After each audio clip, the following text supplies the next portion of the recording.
Bismillahirrahmanirrahim. Assalamualaikum warahmatullahi wabarakatuh. Nama saya Altaf Zabran Ismail dengan PM 2417005003. Di sini saya akan menjelaskan materi TBO yang ke-9 dengan judul PDA. Di sini saya menggunakan mengambil referensi dari banyak referensi. Di sini ada soal. Sebelum saya lanjut ke soal, saya akan menjelaskan sedikit tentang PDA itu.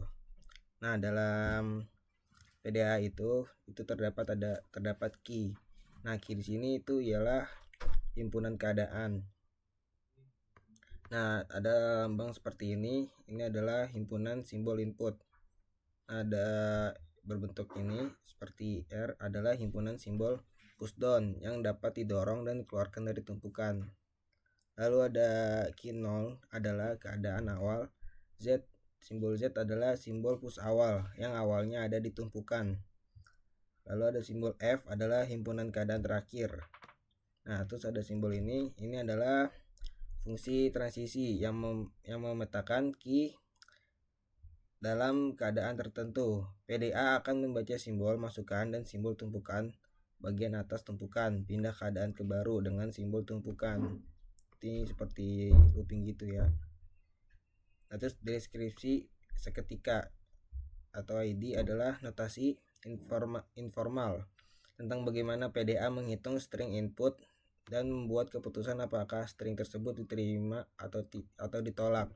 ID merupakan suatu triple key WA yang dimana key merupakan status terkini, W merupakan masukan yang tersisa, dan A adalah isi tumpukan paling atas di sebelah kiri.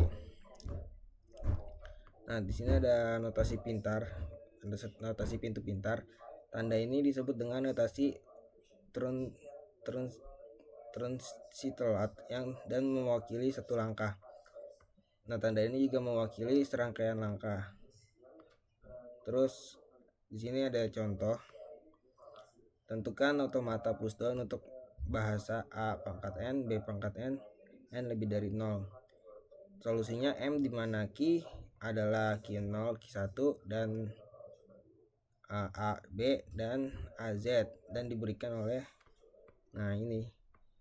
Nah, kita lihat bagaimana sistem automata ini bekerja untuk A, B, B, B. Nah, di sini penjelasan awalnya keadaan automata adalah key 0 dan simbol pada tumpukannya adalah Z.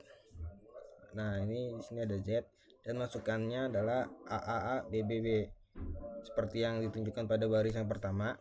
Nah, saat membaca A ditunjukkan dalam huruf tebal pada baris 2. Nah, di baris 2-nya itu tebal. Nah, keadaan akan tetap key 0 dan akan mendorong simbol A pada tumpukan. Pada A berikutnya ditunjukkan pada baris ketiga. Nah, pada baris ketiga di sini ada A.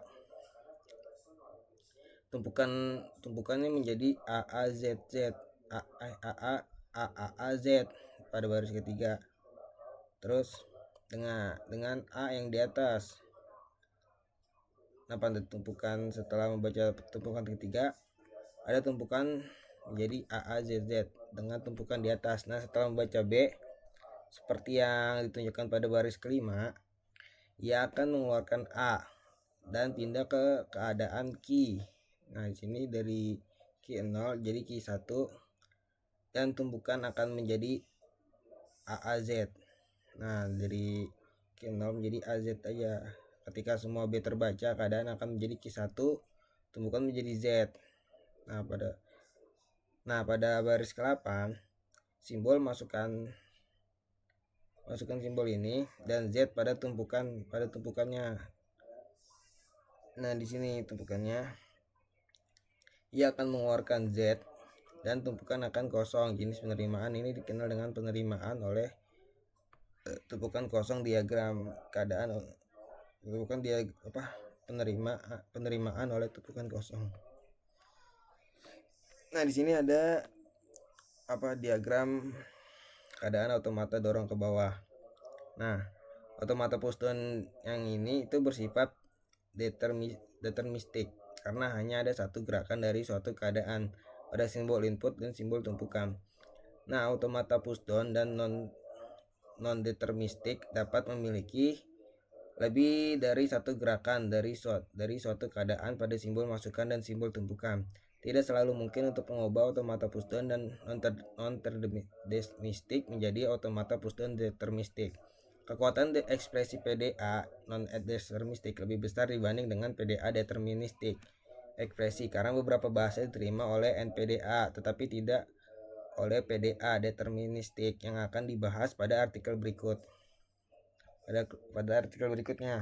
Nah, automata pushdown ini dapat diimplementasikan menggunakan penerimaan melalui tumpukan kosong atau penerimaan melalui status akhir. Nah, di sini ada contoh pertanyaan. Pasangan berikut mana yang memiliki daya ekspresi yang berbeda. Nah, di sini solusinya kita dapat dari NFA itu dapat dikonversi menjadi DFA. Jadi, daya ekspresinya sama seperti yang telah dibahas sebelumnya. Setiap NPDA tidak dapat dikonversi menjadi DPDA. Jadi, daya ekspresif NPDA dan DPDA tidak sama. Oleh karena itu, jawaban yang B itu yang benar. Nah, kesimpulan dari PDA ini tuh merupakan konsep penting dalam ilmu komputer dan teori bahasa formal.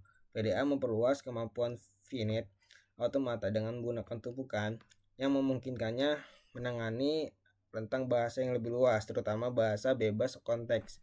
PDA dapat mengenali pola dan struktur yang tidak dapat dikenali oleh modal yang sederhana, sehingga penting untuk penguraian dan pemrosesan bahasa dan compiler dan aplikasi lainnya. Nah, memahami PDA juga dapat membantu kita memahami cara kerja sistem yang lebih kompleks dan meningkatkan pengetahuan kita tentang komputasi dan algoritma. Nah, kita lanjut ke soal yang saya buat. Di sini soalnya itu jelaskan apa perbedaan dasar PDA deterministik, DPDA atau PDA non-deterministik. Nah, seperti jawabannya di sini itu perbedaannya adalah kalau di DPDA itu setiap konfigurasi stage input top stack hanya boleh ada satu transisi yang valid, tidak boleh ambigu.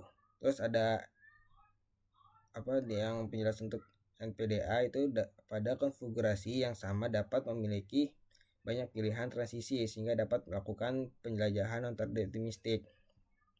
Nah, hasilnya berarti NPDA lebih kuat dari DPDA karena NPDA dapat mengenali semua bahasa bebas konteks, sedangkan DPDA hanya sebagian yang dapat dikenali.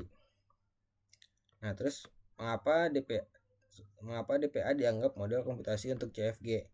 Nah, setiap produksi grammar dapat dimodelkan dengan operasi push atau pop pada stack. Non-terminal dipresentasikan sebagai simbol stack. Produksi A diimplementasikan sebagai operasi replace simbol A di stack dengan A. Karena itu, bahasa yang dihasilkan CFG adalah tempat bahasa yang diterima oleh PDA. Nah, sekian dari saya kuis ini. Semoga bermanfaat. Kurang lebihnya mohon maaf. Assalamualaikum warahmatullahi wabarakatuh.